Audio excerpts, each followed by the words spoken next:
Salut les Blaugrana, encore une fois, je ne vais pas vous demander si ça va ou pas, je sais, ça fait plusieurs débriefs qui s'enchaînent avec des mauvaises nouvelles, le Barça ne propose plus grand-chose, Xavi est remis en cause, je ne vais pas totalement crier moi Xavi out, je ne sais pas quoi, je suis pas là pour crier au limogeage de Xavi, non, mais on va parler sur ce qu'on a vu aujourd'hui durant ce match, là, encore une fois, l'arbitrage à deux vitesses, Laporta, il faut cesser d'aller payer tes restos en ticket resto et venir mettre la pression sur l'arbitrage, je sais pas, fait quelque chose, tout ce qui est en temps pouvoir, des plaintes à gauche, à droite, tout ça.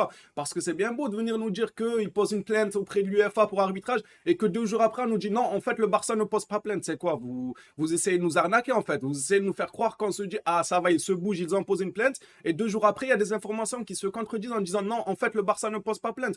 Franchement, c'est à ne plus rien comprendre, mais cette justice à deux vitesses. Pourquoi sur le penalty de Lewandowski, il ne part pas voir la VAR et sur le penalty de Rodrigo, il part voir la VAR. Moi, je vais être clair et net avec vous, les gars. Je vais être honnête. Sur les deux actions, il y a penalty. Moi, je ne vais pas faire partie de ceux qui disent oui, mais Rodrigo, non, il le touche à peine et tout. Non, il y a penalty. Il laisse son pied traîner, il lui écrase, comme dit Da Francesca, je sais pas quoi là. Il laisse un pied sautant. Voilà, il y a faute. Pour moi, il y a faute. C'est super, tu vas voir, tu le cibles. Pourquoi tu fais pas la même chose pour Lewandowski? Parce que oui, il y a faute. Peut-être que ça paraît pas méchant. Franchement, ça paraît pas méchant. Ceux qui n'ont pas fait du football, ils pourraient peut-être te dire, mais il n'y a pas faute, il fait rien. Mais ceux qui ont fait du football, qui se sont retrouvés sur un terrain, ils savent que quand tu es en train de percuter, quand tu es à pleine vitesse, il suffit juste de t'effleurer pour que tu tombes. Et ce qu'il a fait là, Carvajal, il a déséquilibré Lewandowski. Lewandowski était en pleine course. Carvajal vient dans un sens qui n'est même pas le même que Lewandowski. Il n'est même pas côte à côte, épaule à épaule. Il vient lui couper la route. Il le touche avec son bassin, sa hanche, appelez ça comme vous voulez. Il le touche, il le déséquilibre. S'il te plaît, siffle la faute.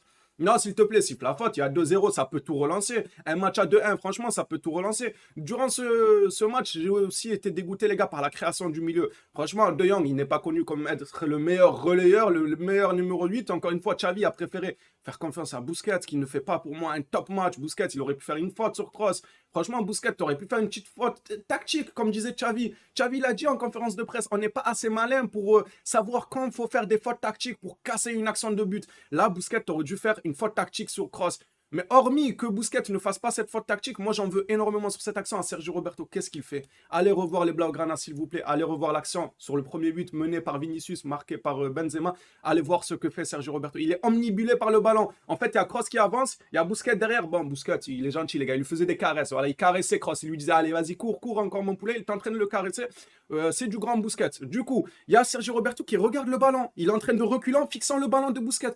Mais Sergio, qu'est-ce qu'on t'a dit de t'occuper de Kroos? Est-ce que Sergio Roberto, quelqu'un t'a dit de t'occuper de ce que Kroos allait faire du ballon? Surtout qu'il était dans une partie, elle était loin, il était haut dans le terrain, tu es défenseur. S'il te plaît, prends garde Vinicius, regarde Vinicius s'il fait un appel de balle ou pas. Lui non, il regarde que le ballon, il laisse Vinicius filer. Et en plus de ça, pourquoi je dis que Sergio Roberto, c'est de A à Z qu'il a fauté? Ça, c'est A, du coup, le début de l'action, il faute en ne prenant pas garde de ce que fait Vinicius. Il regarde ce que fait Kroos, alors qu'on ne lui a rien demandé. Il y avait déjà 3-4 joueurs qui encerclaient Kroos, on ne lui a rien demandé à Sergio Busquets. Ensuite, l'action continue. Bien évidemment, Vinicius, il met une vitesse phénoménale. Encore une fois, lui, c'est trop. Vinicius, il est trop fort. Il met une vitesse phénoménale à Sergio Roberto. Sergio Roberto, fais l'effort de revenir. Bon, c'est louable de sa part. Il fait un peu l'effort. Mais s'il te plaît, sois intelligent dans ton retour. Sois intelligent. À aucun moment, quand il court, il regarde derrière lui dans la surface s'il y a quelqu'un qui pourrait profiter de cette situation en cas de passe en retrait de Vinicius ou même d'un tir qui taperait sur la barre, le poteau, qui reviendrait au point de pénalty. À aucun moment, il court, franchement, comme un bourrin. On dirait, on lui a enlevé son cerveau, il s'est mis à courir comme un bourrin. S'il te plaît, regarde derrière toi s'il y a quelqu'un qui fait un appel. Tu sers plus à rien, tu as été dépassé. Tu vois que Koundé va pour lui fermer la porte. Tu vois que Ter Stegen commence à sortir pour lui fermer les angles de tir. S'il te plaît, Sergio Roberto, essaye de te dire à quoi je pourrais servir. Maintenant, c'est mort pour attraper Vinicius. C'est fini, je peux plus rien faire. Mais je fais quand même l'effort de courir, c'est très bien. Mais prends l'info sur qui est derrière toi. Prends l'info sur qui du Real Madrid t'accompagne. Pourquoi il ne fait pas ça, Sergio Roberto, de A à Z? L'accent, elle a été dégueulasse. Sur le deuxième but, je vais pas trop en parler parce que pour moi, enfin si quand même, ils se parlent pas, ils se boudent les joueurs. Franchement, sur le deuxième but, je vais vous rafraîchir un peu la mémoire, c'est quand Eric Garcia il met la tête et ça lobe un peu Koundé. C'est ça qui ramène l'action du deuxième but. S'il vous plaît, parlez-lui à Eric Garcia. Non, parce que Piqué, on dit oui, pourquoi il lève les bras, il aurait dû attaquer le ballon et tout. Là, Eric Garcia, un match après, il fait ce qu'on demandait à Piqué, attaquer ce ballon. Mais sauf, le problème, c'est que personne ne lui a dit, personne ne lui parle. Il y avait Eric Garcia, il y avait Baldé, il y avait Koundé, et il y avait même Busquets, je crois, devant eux. Il y avait 4 joueurs du Barça, il n'y avait pas de danger. Franchement, on aurait pu lui dire, laisse-la passer soit à Koundé, soit essaye de la reprendre proprement. T'inquiète, tu n'es pas pressé. Lui, qu'est-ce qu'il fait? Il voit le ballon passer, il essaye de le dévier en pensant qu'il y a des joueurs du Real derrière lui tout. Pour moi, je ne vais pas lui en vouloir sur cette action, Eric Garcia. Garcia, je lui en veux pour le penalty qui n'était pas nécessaire, ce pied-là, ce pissotant qu'il fait sur Carvajal, pardon, sur Rodrigo. Mais l'action, moi, du but, où il touche le ballon de la tête, beaucoup vont lui en vouloir. Et même moi, j'avais tweeté sur le coup un peu avec les nerfs, j'avais tweeté, on retrouve l'Eric Garcia de la saison dernière qui était dégueulasse, il a été contaminé par Gérard Piqué.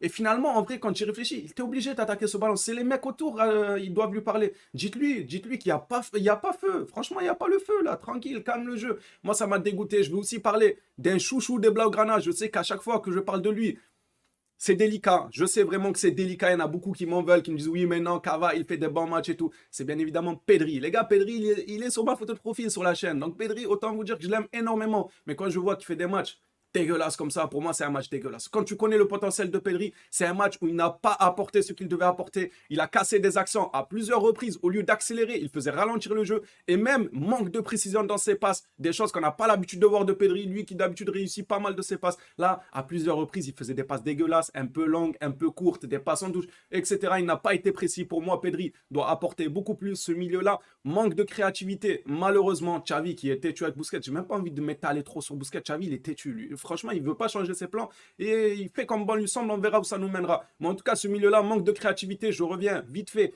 à la période d'été, quand il y avait le mercato, et que moi, je voulais énormément Bernardo Silva, parce que c'est un énorme créateur, c'est un joueur qui peut jouer en attaquant droit, qui peut jouer en relayeur, c'est un énorme créateur, c'est un couteau suisse sur le terrain, et il crée énormément d'occasions. Eh ben, tout le monde disait, mais non, mais on a beaucoup de milieux, etc. Qu'est-ce que j'avais répondu, les gars? Oui, on a beaucoup de milieux, on a la quantité, mais est-ce qu'on aura la qualité? Franchement, les gars, on a la quantité. Oui, c'est vrai, lui, De Jong, Kessié, Pedri, mais est-ce qu'on aura la qualité? Est-ce que tu auras la qualité d'un relayeur qui sera créé? Parce que ce soir, ils ont pris une leçon de football par Kroos et Modric, qui eux ont été de réels relayeurs, qui eux ont su créer des occasions. Franchement, c'était une leçon de football de la part de ces deux joueurs. Moi, c'est des joueurs expérimentés, tout ça, comme Parano, Pedri. Mais Pedri, pour moi, les gars, il aurait pu faire mieux. Il aurait pu faire mieux. Je reviens sur Busquets, non pas pour le choix de Xavi, comme je vous ai dit, ça m'a tellement gavé les histoires de Xavi là que j'ai même pas envie de me prendre la tête avec.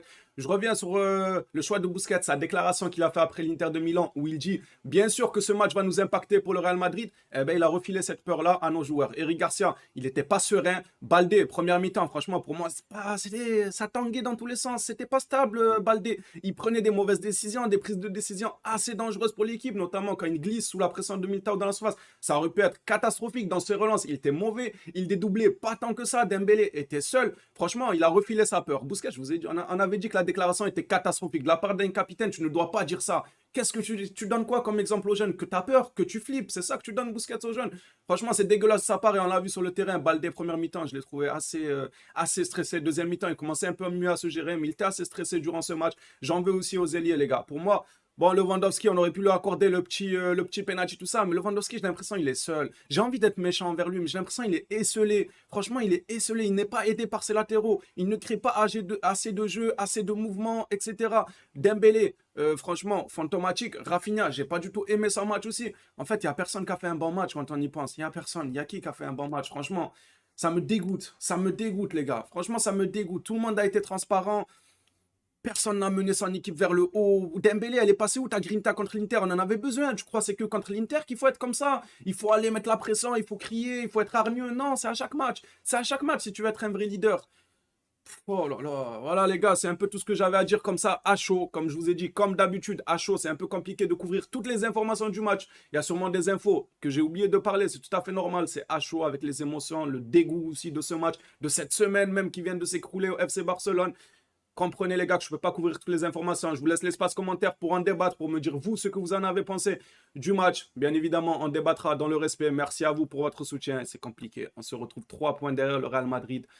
Et surtout, c'est même pas le fait de se retrouver 3 points derrière le Real Madrid, car la saison est longue. Franchement, la saison est longue. C'est une course de fond, la Liga. C'est ça le truc. C'est pas réellement le souci. Le souci, c'est qu'on n'a rien vu. Pour moi, c'est ça le souci. C'est ça qui me dégoûte encore plus. C'est que non seulement tu perds, mais tu n'as rien proposé en termes de jeu. Tu n'as rien proposé. Tes joueurs étaient fantomatiques. Ta défense, elle n'était pas solide. Tu as un capitaine qui a refilé sa peur. Tu as Sergio Roberto qui est hypnotisé par le ballon au lieu d'être hypnotisé par Vinicius.